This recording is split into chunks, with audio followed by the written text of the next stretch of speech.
hay una famosa frase que decimos siempre, esto de ya conocemos a alguien cercano nuestro que ha tenido dengue o que va a tener, o que ha tenido y secuelas, o familiar de familiar. Ya conocemos, ¿viste? Ya conocemos y se complica mucho. El punto es tratar de identificar si es dengue o no es dengue, qué secuelas puede llegar a tener el tema del dengue, si te agarra. Bueno, todas estas cosas lo tenemos con al doctor Hugo Pizzi, que ha tenido la amabilidad de atendernos a esta hora. Doctor, ¿cómo le va? Chelo Meloni lo saluda. Aquí estamos con Germán y con Ernestina en la mañana del Buen Día. ¿Qué tal, Chelo? El gusto de verte. ¿Qué contás de bueno? Muy bien, doctor. Qué lindo verlo y poder charlar con usted un ratito. Bueno, me quedé pensando, digo, en esto, ya conocemos a todos a alguien que ha tenido algo, que ha tenido dengue, y cuáles son las implicancias, o sea, pensemos cuáles son las, ¿qué te puede quedar después de tener dengue? Bueno, en primer lugar quiero hacer mías tus palabras porque así comenzó el COVID. Mi primo tiene tal cosa, el pariente del pueblo, la vecina del 8, la vecina de la vuelta, y así comenzó todo. Hoy no vino a trabajar tal porque está con COVID, ¿te acordás? Sí, tal cual. Esas son características de las epidemias, ¿no? Que llaman la atención. Bueno, te debo comentar que la situación es muy grave y ya voy a usar una palabra subrayada y en mayúscula porque lo que pasa desapercibido en esta epidemia es el hecho de que ya había 300.000 argentinos que habían padecido de esto.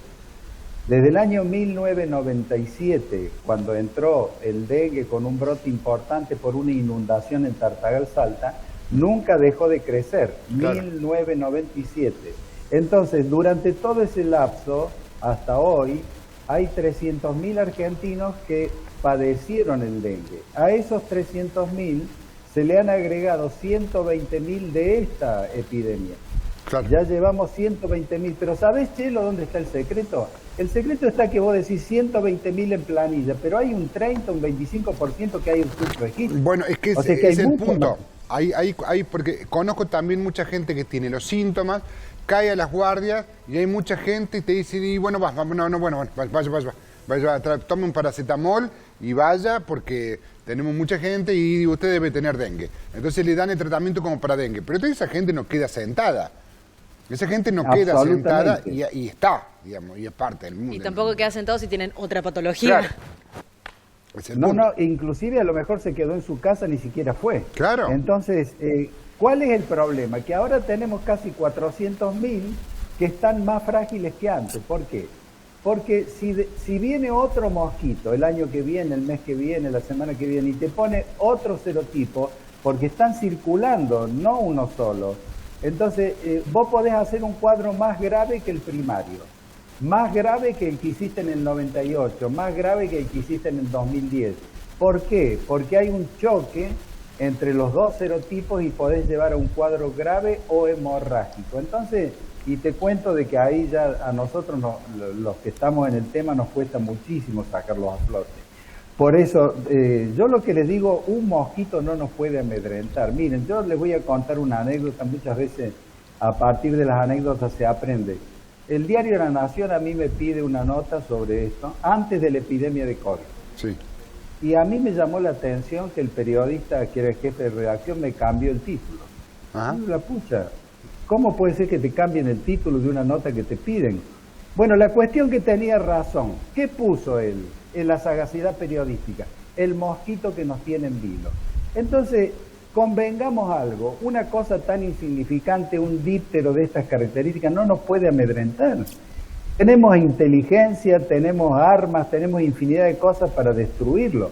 Fíjense ustedes que en la década del 40 un ministro que se llamaba Ramón Carrillo, que murió en la pobreza, un hombre inteligentísimo. Todos los hospitales del país, la mitad por lo menos llevan su nombre, a lo ancho y a lo largo. Bueno, ¿qué hizo Ramón Carrillo? Erradicó los mosquitos, sacó el paludismo, secó los pantanos, liquidó el tema de los esteros y demás. Si lo pudo hacer en la década del 40 con las herramientas y la tecnología de aquella época, ¿me explica alguien que por qué no lo podemos hacer nosotros? Hay mucha indiferencia, mucha indolencia. Sí, me parece que se lo ningunea al mosquito. Se cree, ¿no? Es un mosquito más. ¿Cuántas veces nos han picado los mosquitos? No, a ver, para. No es un mosquito más, es un mosquito que este tipo de enfermedades trae muchas complicaciones, fundamentalmente a futuro. Es como usted decía, digamos, tener dengue una vez, te podés recuperar, ahora si tenés dengue 2 o 3 veces, y ya la cuestión hemorrágica es más compleja, ¿no? Y a esto hay que sumarle que la vacuna no es accesible para todo el mundo, y lo hay que decirlo, doctora, esto. Absolutamente, pero claro que sí.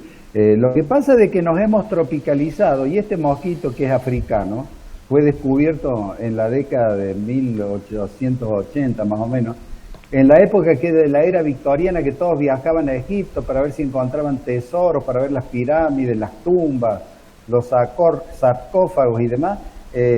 Hay un sueco que lo describió, por eso dice Aedes aegypti del griego, que quiere decir el desagradable de Egipto. Claro. Bueno, este es un mosquito africano que vino y nos complicó la vida por la tropicalización.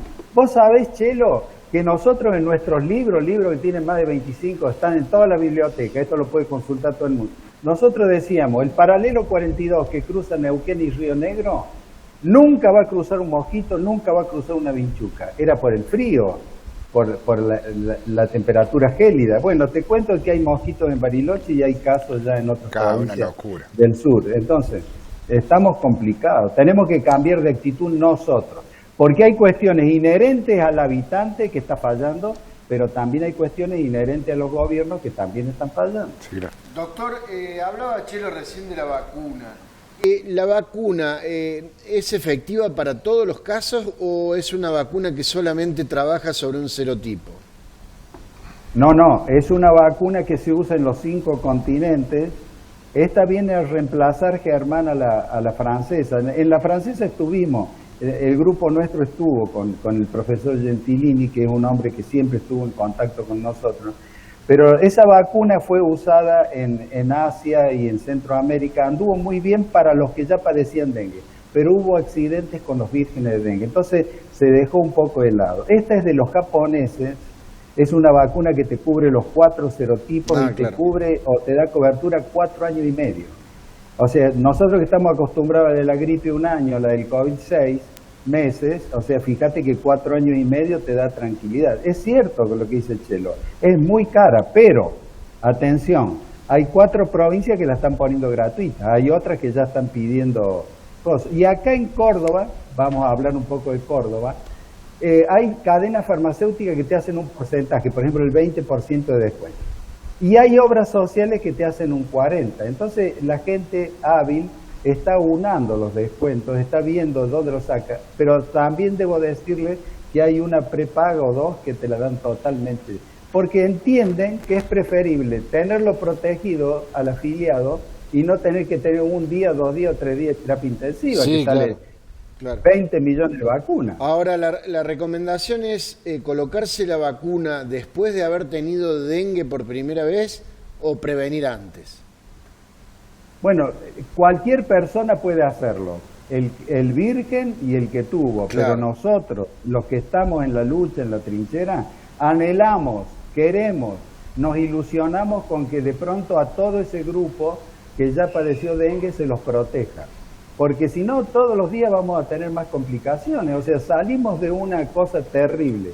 Y a vos te consta, Germán, todo lo que hemos hablado de este tema. Salimos de una cosa terrible del COVID y ahora nos encontramos con este otro desafío. O sea, lo peor es que acá hay herramientas. O sea, ¿por qué no vas a usar un tul? En el norte están usando el tul los matrimonios ya. Y el tul es una cosa que podés obviar el insecticida y no entra ni pulga, ni piojo, ni chinche, ni escorpiones, ni garrapatas, ni arañas, ni mosca, ni mosquito, no entra nada por un tul. Y lo usaba tu abuelo o tus abuelos.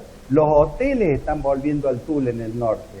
Entonces, poner la tela plástica esta maleable que le estamos enseñando desde la Universidad Nacional de Córdoba a las señoras que lo corten con la tijera de la casa y le pongan abrojo y lo peguen en la ventana y en la puerta. Es accesible. Entonces quiere decir que si ni siquiera limpias tu patio, evidentemente está fallando el habitante común, está fallando. Doctor, buenos días, Ernestina Marci lo saluda, pero coincido con lo que usted decía. Buenos días. Con lo que usted decía recién, a ver, es un llamado a interpelar a la sociedad, pero también a los gobiernos. Este fin de semana me tocó pasar por varias partes de la ciudad de Córdoba con pastos de 30, 40, 50 centímetros que después de la lluvia de los últimos días no han cortado los pastos en plazas, terrenos baldíos. Y eso es una responsabilidad no solamente del vecino, sino también del que cuida espacios públicos, que es la municipalidad. Y eso también hace que la proliferación del mosquito esté ahí. Entonces uno puede esperar que fumiguen mucho, pero por más de que fumiguen, si no se cortan esos pastos o se eliminan esos espacios que son públicos, y mucho la fumigación no va a ser. Y uno está, está en la casa tratando de sacarle el agua a los floreros día de por medio, pero la municipalidad no corta los pastos.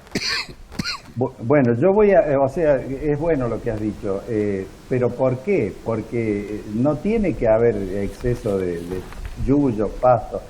Porque el mosquito macho se alimenta de jugos vegetales, o sea que vos vas a tener siempre el macho y la hembra va a estar al lado. Entonces, si vos tenés el sitio baldío en condiciones y haces una fumigación continua, y acá está el secreto, o sea, los sitios limpios y la fumigación continua. ¿Por qué? A ver, fíjate esto, Ernesto. Si yo paso hoy con el camioncito, ¿a quién mato? Al adulto macho y al adulto hembra, parte del ciclo biológico. Pero si no vuelvo en 8 días, el estadio adolescente se transformó en macho y adulto. Y si no vuelvo en 8 días después, el huevo eclosionó, se formó la pupa, la larva y el adulto macho y el adulto hembra. Entonces, si yo tengo continuidad, lo rompo al ciclo biológico. Entonces, eso es lo inherente al gobierno.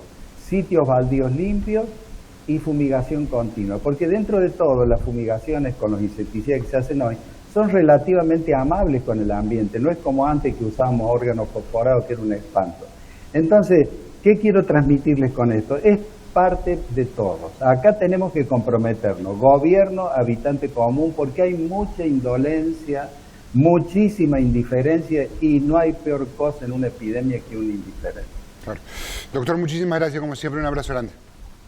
Hasta pronto, Chelo, un saludo cordial para toda la mesa. Adiós.